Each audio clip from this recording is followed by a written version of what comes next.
Hello friends, and welcome back to Project Hessdalen and Operation Arctic Seals. This is Magnus Holm speaking, the technical director of Project Hessdalen. I'm going to give you a short update on Operation Arctic Seals, what we did and what we found in the Lake Djupsjön in the mountains of central Norway. To me, this was one of the most exciting moments in life, I have to say, since whatever we found could help to actually shed some light on the ghost rocket mystery. So, day one. During day one, we established outpost 1 and 2 together with the base camp. These were crucial for the success of the operation. Quickly after, the professional divers at Fosen Subsea went into preparation mode and rigged all the gear for the diving operation. We were now finally ready to commence the first dive of Operation Arctic Seals.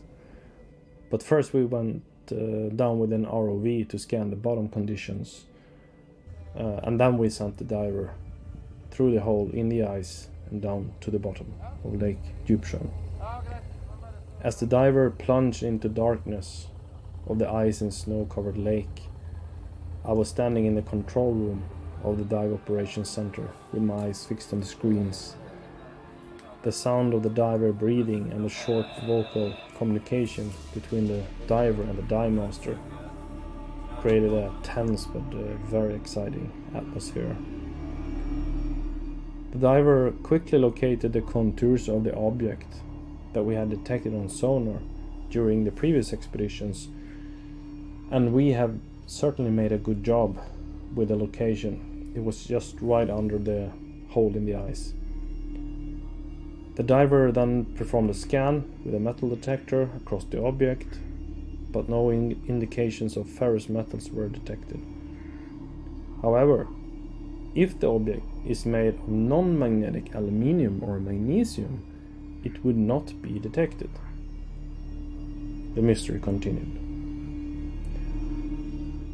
During dive 2 later the same day, the diver reported a strange gel-like substance around the object. And we quickly consulted Nordic Subsea, our diving partner for the previous expeditions, and they stated that such a substance could be formed around aluminum or magnesium that have been submerged for a long time. Beneath the mud covering the object, there was a hard-packed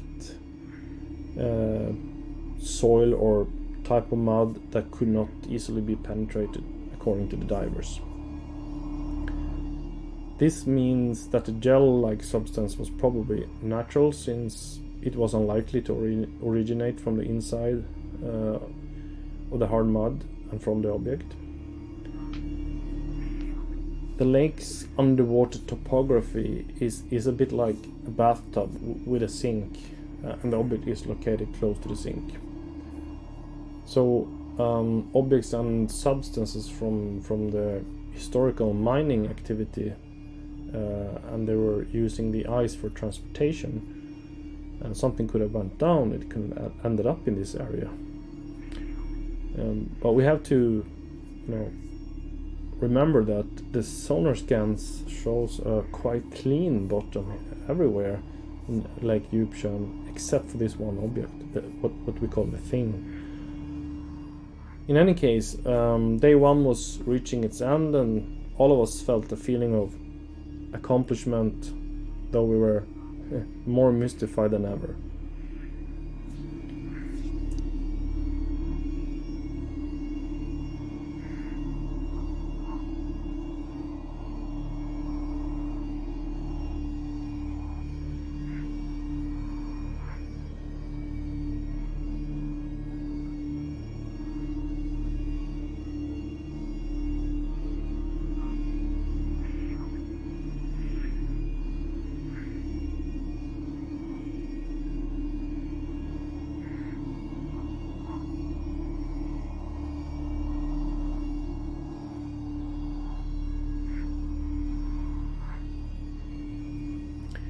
During day 2, several dives were executed and with additional equipment, The weather was good and the dive outpost was displaying all the characteristics of an Arctic research station with a myriad of people, vehicles and activities.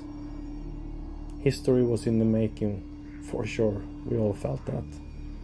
And this sort of operation had, to my knowledge, never been attempted before.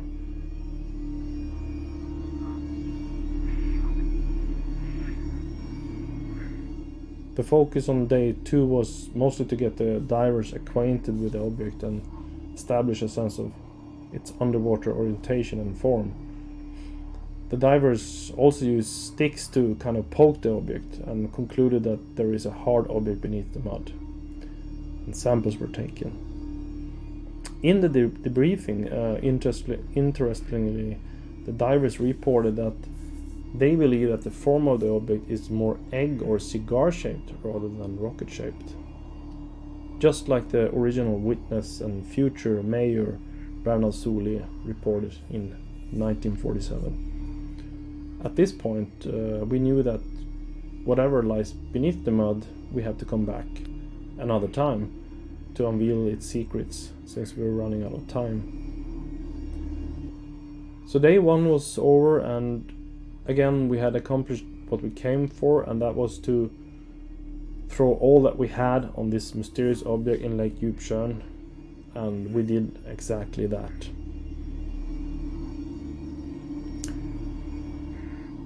So Operation Arctic Seals have now ended, and we have collected a ton of data for analysis.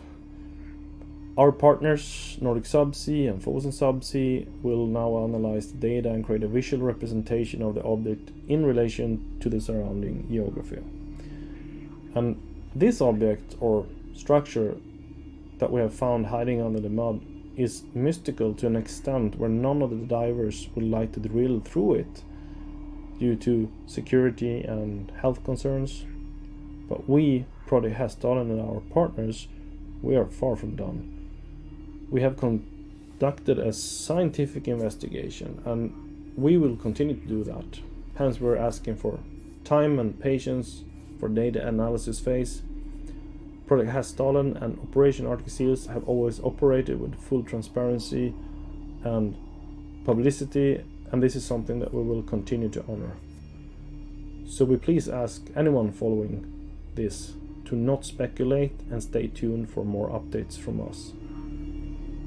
My friend and project colleague Rune, who has done a fantastic job with organizing Operation Arctic Seals, is already off to new adventures.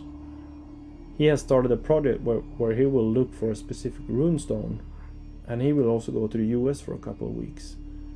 Let's share Rune for his achievements and wish him good luck with his new endeavors until we meet him again. In fact, 2 new operations related to Arctic Seals are already in the planning stage, uncovering the object and retrieving it. These operations are scheduled for the coming summer, but however we will have to evaluate the sequence, the planning and the funding of these operations in relation to other search operations conducted by some of us involved. We also have, for example, the legendary Namsen Fjord, about 180 kilometers to the north of Hessdalen, where a multitude of observations have been reported through the post-war history. Not the least in the late 50s, very credible witnesses report of an exotic object breaking up into 3 cylinders and going straight down into the fjord. This is the same area where we have also seen multiple giant geometric imprints requiring many tons of pressure to create on the fjord bottom, but exposed at low tide. Huge mystery. Rune, of course, have already conducted dives there and states that phase 4 is underway in this operation. In all of these expeditions and operations, a tremendous amount of data and expertise needs to be evaluated in order to proceed and produce high quality data.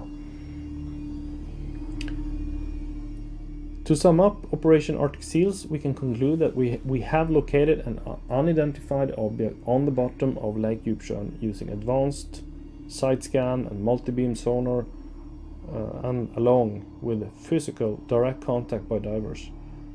The object is lying in a sink of the lake and has very hard-packed layer of mud on top and around it. The identity of the object and whether it's natural, man-made or exotic cannot be concluded at this point.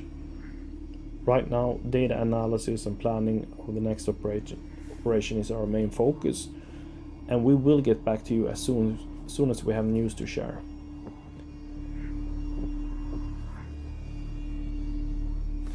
During the end of the last day of the operation, Rune made a phone call, and not long after our AIRS report showed up at low altitude over Djupsjön in terms of two F-35s saluting the closing of the operation.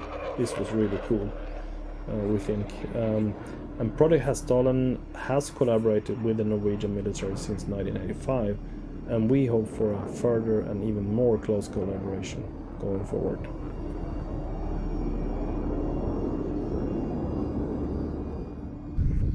Every UFO organization, with respect for themselves, has their own fighter pilot squadron, and every Viking king has his own army, and I have both.